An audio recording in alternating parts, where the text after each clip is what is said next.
శాస్త్రం శాస్త్రం జాతకమా జాతకం కాదు బాగా చెప్పు నాకేం వస్తలేదు. శాస్త్రం శాస్త్రం మాట చెప్పు. శాస్త్రం శాస్త్రం చెప్పాలి. శాస్త్రమా ఏదన్నా మంచిది.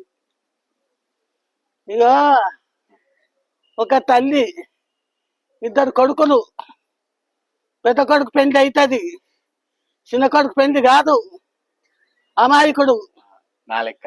పెద్ద కొడుకు కోడలు బెల్లరంకులది, అయ్యో అత్త లావద్ది, సతరెత్తలు చేసింది, చేపల కూర వండింది. చిన్న కొడుకు చెప్పింది కదా, కొడుక అడివంతా తిరిగి పావును కొట్టుకొని గంటకలు చేసుకురారా అన్నది. అడివంతా తిరిగి గంటకలు చేసుకొచ్చిండు. గంటకలు చేసుకొచ్చారు కల్లా కోడలికి తవుడు రొట్టెలు చేసింది, చీకట్ల కూర్చుండ పెట్టింది. తవుడు రొట్టెలు పాము గంటకలు కోడలు